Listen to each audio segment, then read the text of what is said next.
待たせいたしました。ありがとう。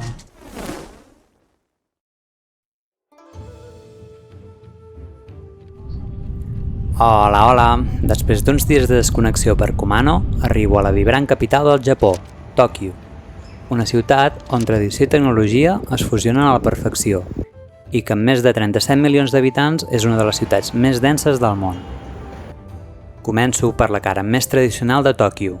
Coneguda originalment com a Edo, Tòquio es va convertir el 1868 en la capital del Japó, quan l'emperador Meiji hi va traslladar la residència imperial. Una pluja suau m'acompanya recorrent els jardins del Palau Imperial. A Japó fas quilòmetres i no te n'adones, però la gana no perdona, i menys amb aquests aparadors. Entro a un dels restaurants tradicionals. No sé gaire com funciona, però aconsegueixo demanar un bon plat de ramen, que aviat apareix quan s'obre una petita cortina. Realment una experiència autèntica i deliciosa. I ben tip, segueixo fins al santuari de Meiji. Envoltat d'un bosc espès et transporta a un altre temps. Aquest santuari és un dels millors llocs per entendre l'essència de la cultura japonesa. Natura, història i tradició. I tot a un petit oasis enmig de la gran ciutat. I al capvespre arribo al barri de Shibuya. Aquest barri és conegut per la cruïlla més concorreguda del món, la cruïlla de Shibuya. Aquí hi poden arribar a creuar fins a 3.000 persones a l'hora. I entre tantes persones s'hi amaga algú famós. Us sona d'alguna pel·lícula? I entre llums i neons em porten fins al districte d'Akihabara, un paradís pels fans de la tecnologia i la cultura otaku. El lloc on perdre si t'encanta la Nintendo, el manga o l'anime. El que no trobis aquí no ho trobaràs enlloc. I un districte també de controvèrsia pels maid bars.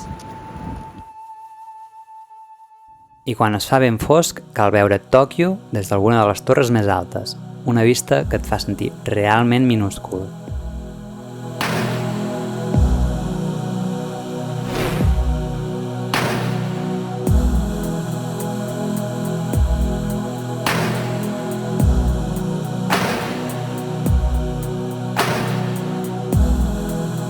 Seguint amb la cara més moderna de Tòquio, visito el TeamLab, un museu digital únic al món. Les seves sales interactives canvien constantment, amb un patró que mai es repeteix, ja que segueix els moviments dels visitants. Un espectacle visual i tecnològic. I, com heu vist, Tòquio és una ciutat de contrastos. Passejo a la vora del riu Sumida, envoltat de grans edificis, fins que arribo a la porta de Kaminarimon, per entrar al temple de Sensoji, el temple budista més antic de Tòquio. Una vegada més, noto moltes sensacions que he sentit repetides vegades al Japó. Tot i estar envoltat de gent, em deixo envair per una forta sensació de calma, que apaga un altre dia espectacular.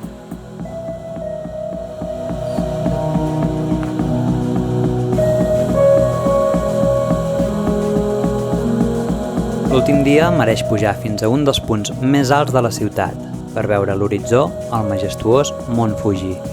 Aquesta imatge icònica és el millor final per a aquest gran viatge, que ha convertit el Japó en un dels meus països preferits i que tant de bo pugui repetir. Fins aviat!